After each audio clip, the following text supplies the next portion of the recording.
Okay, so I'm going to show you how to make a soft shackle today. I already measured out 6 feet of this, just it's my arm span.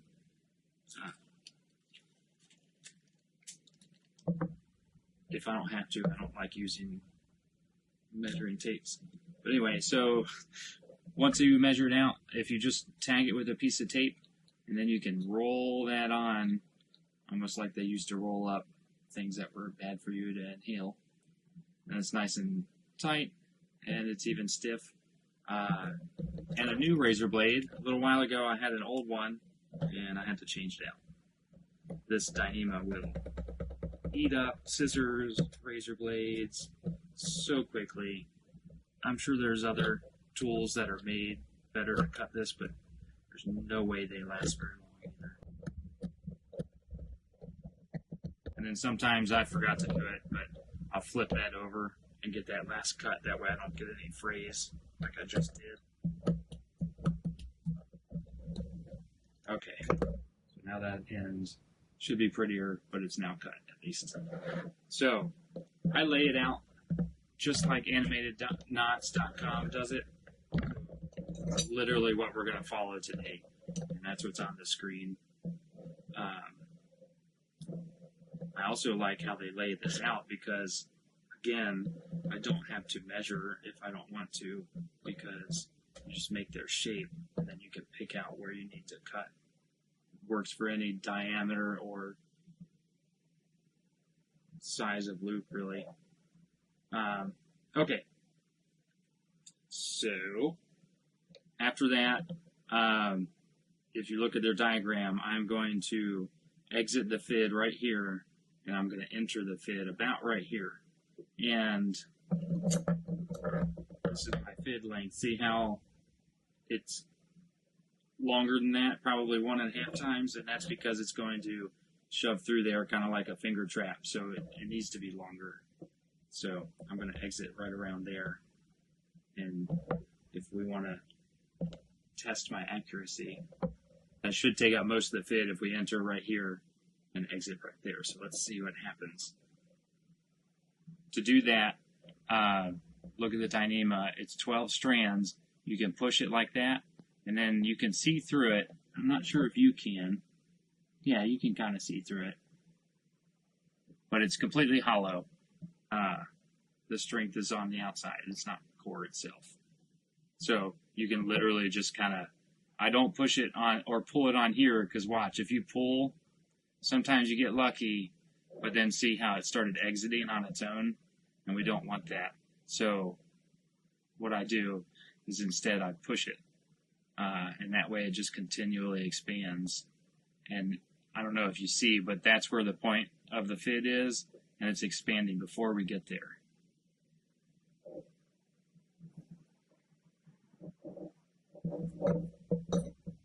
Almost to the end, or where I thought we would exit.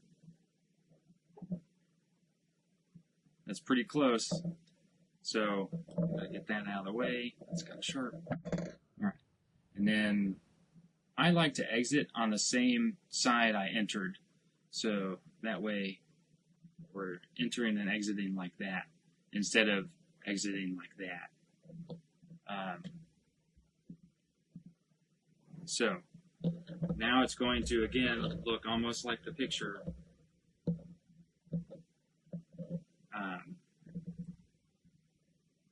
That's how we were. Now the fid's in. Now I'm going to take this end, which has the blue tape on there. And these are our Samson fids. They have a hole right here, a tapered hole. So luckily, if you use the right size fid, you can kind of wedge this tape in there like that. And then, oops. I usually am trying to do this without anyone looking closely in the lens. I almost got it in there. If you can get it right, then you don't need to put a piece of tape on there. But I don't think I got it right. I don't think I was that lucky. So I'm going to put just a little piece of tape on there. I could have used a larger fid, which is what I should have done. But anyway, when you do this tape, you got to make sure it doesn't roll up, because then it's just going to be you're pushing something sticky through, and that's not going to help either. So all you do is, see how I grabbed it from here and pushed? Again, don't pull, because then it's going to start tightening on that tape and roll the tape back. So I'm just pushing it through. Nice and easy. Right at the end, yep, there it is. Now you can undo your tape. Save that or stick it to your cat if you want. I don't condone cat torture unless they enjoy it. Alright, so that's pulled through. The fid's off, just like we're literally following this animation. Now, here's where it gets fun. So, we're going to pull the rest of this through, and we don't want it to invert and pull that all the way through. So what we can do is, you can put a Sharpie through there, or anything you want. They have just another piece of line going through it. See how that keeps it from pulling through? Now that I pulled that nice and tight, I'm going to then, should have done that so you could see it. So it was finger trapped up. We're going to finger trap it the other way. You just milk it back down the line. I like to do things nice and tight and milk it like really good, and that's because now you know exactly how long it's going to be if you extended it all the way. And see, our tails are pretty dang close to even. I mean, on a knot, you can't really ask for much more. So, for not measuring. Okay, so now we're back to looking, almost looking like the picture. We're going to rotate this over there. There we go. Now it looks like the picture on animatedknots.com. Now we're going to kind of put a Brummel lock in it. So remember, I milked this nice and tight to where I knew exactly where it wants to exit. Now I'm going to open this one up a little, just like that, by pushing up against it, because now I want to bring the fid. Actually, we'll use the bigger one so I can show you. I'm going to, on this side of the extra, the one on the outside, I'm going to push through, keep it nice and even. It's 12 strands, so if I push it through, I should have 6 here. And see, I only have 1, 2, 3, 4, 5. So I missed one. So we move one more over. Now I have 6 strands on that side. So now we know we're going straight through the middle. Now I'm going to bring this through, and you'll notice now with the bigger fid, see how it just like sits in there? And now you can bring that all the way through. Pull that through. Fid, no extra tape needed. And then got it like that. Okay. Oh, we're going to pull it all the way through. And see how I milked it, and it's still right where it's supposed to exit. It's then looping through. It's kind of how you do a Brummel locking splice, like a Brummel eye. I can't remember the exact name. Alright, so now the rest is literally just making it look like the pictures, because I do not remember how to tie this knot. I used to know it, but I forgot, so I just have this picture downloaded all the time. So, we make this loop, and everything is important here from now on. So I'm going to take this end and put it underneath this loop. And all the gaps need to look exactly like this. So, it looks just like the picture where I'm holding it like that. I know this is not exciting or detailed. And then this one is actually going on top of it. Like I said, all these parts are important. Let me click next to the next picture. So this stays underneath. We're going to bring this one around, and it's going to go over this one, under that one, over this one. So literally you're just doing that, weaving it, and then making sure that one stayed on top. Okay, So we're there. So now we kind of make it look more pretzel-y. We want this end, and this is where I kind of trace back and just pull it closer together for everything. That way we have a little extra tail. And so this one's curving up, this one's curving down, just like in the photo on enemyknots.com. I'm not sponsored or sponsoring them. I just really like how they broke this down. All right, so this one's longer. I'm going to go all the way around and do this one first. And it's going to go underneath all of this and then up through here and exit. This other one right here is going to go underneath all of these and exit here. So I'm just going to keep this one out as well.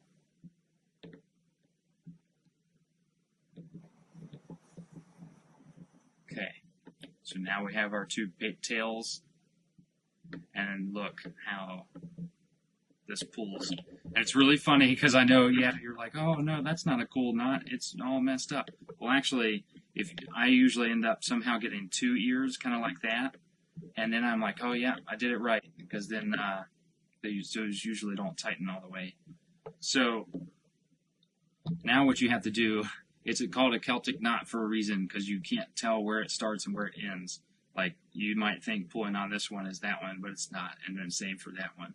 So I literally just will work back towards this and pull this one all the way through. And then we're going to do the same thing for this one. So now at least we worked the knot up to the end where it's milked, and we exited and did the Brummel locking. So after that, just follow it around and then pull this part. And now the little extra, pull this part. And then now we got to the end where we can pull that. Now we're going to do the same thing for this guy. And we kind of lost the end, but that's okay. We're just going to work back from this one. So this is the other end of it. This is the other end of it. This is the other end of it. And then this leads to here. I know it's hard to tell on this photo, on this camera. So pulled that tight.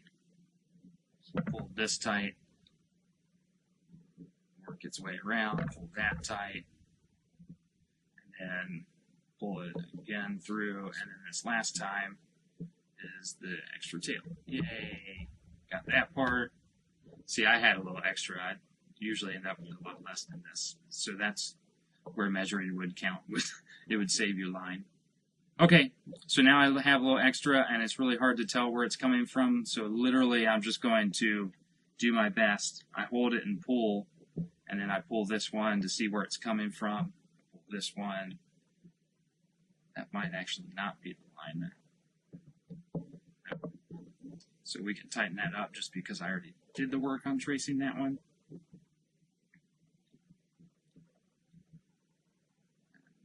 There's the exit. So now we have to do this one. That's, I think, the one that's loose, wherever it is. So it goes here, and there, and then it goes there, and it goes there, and I bet that's where it continues on over to here. So it's kind of hard to get your fingers in there now. So now here's where you can use the awl, and usually you have two in case you ever need to like pull apart the line or do something crazy. And of course, I just lost. I guess I shouldn't have talked. So we're going to start here. I'm just going to push it through, pull out a little bit, and then push it through here, pull that one out a little bit, and then we're just following it through, pulling that out a little bit. I think it's this one. Yeah. We can pull that one out. And then, obviously, it's this one, since it's getting bigger. And it's still... Oh. Okay, so now we have this one. I pulled that nice and tight. These are all pretty tight. It's still squeezable, so we can continue to work our way through them all and pull it tight. Or you can let time tighten it if you want. That's also why this is done now. That's why I don't cut it right away. I'll probably cut it to right here, and we can do that on the video, so I can show you what final looks like. And then once you've used it a few times and you notice that it's not creeping anymore, then you can really cut the tails off. And some people burn the end of Dyneema. I don't like doing that. Well, I don't like doing that on anything I make a soft shackle out of. Mostly because on the very end, this knot you're pushing through the other end of the Dyneema, and all that does is snag the Dyneema and start pulling the fibers out. It's like your own little mini abrasion kit, so you're abrading your own fancy work. So what I've done on my water bottle, I had a little soft shackle just for a spare. I just cut it really short because that knot's not gonna, once it sets, it's not gonna creep or go work its way anywhere. So you don't. It doesn't matter if it's a little frayed at the very, very end of it. Okay, and then I flip them. If you really want to make a nice cut.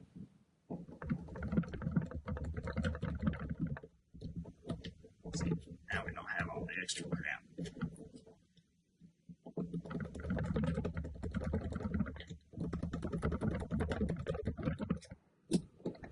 Alright.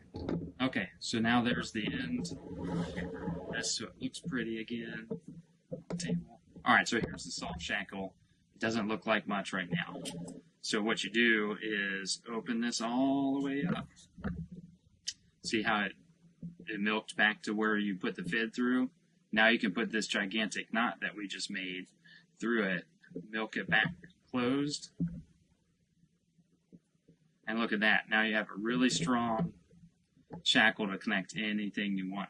And then what you could also do is a lot of people will sew a little piece of line right here, and then it just hangs out. That way, when it's open, closed like this, it's real easy to just pull that string instead of having to do this. It doesn't really matter, but I will show you how to do that real quick.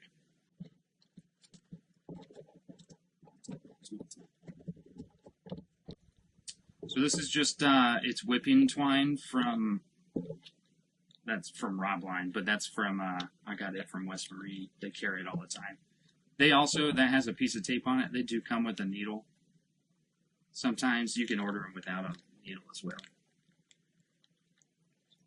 I got these needles, I think, from Seattle Fisheries. They're sailmakers needles, W. Smith and Son. And my goodness, they are good. You can tell just immediately instead of some of the junk you can get on Amazon. Love Amazon, but you know, you can buy stuff from anybody on there. You can tell these are higher quality and gonna last. So we would want it to be around that little extra.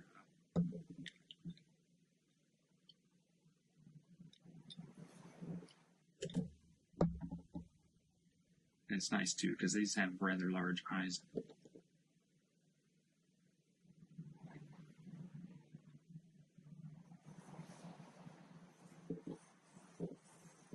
I guess you don't really even need the needle. You don't want to. So what I do is I just pull it back. You wouldn't ever need it to go really farther back down than that. So you just milk it down, find a good spot to push it through.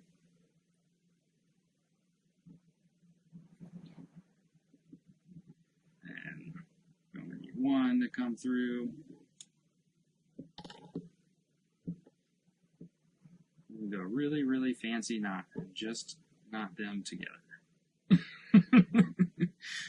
This doesn't rely on any strength or anything. You're just using it to be able to open it.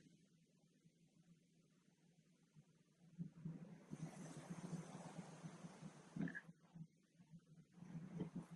All right, so now you can rotate that back down there and tuck it in if you want.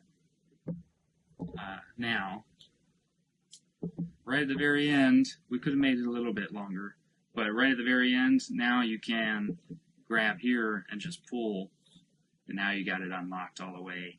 We can put this through, milk it.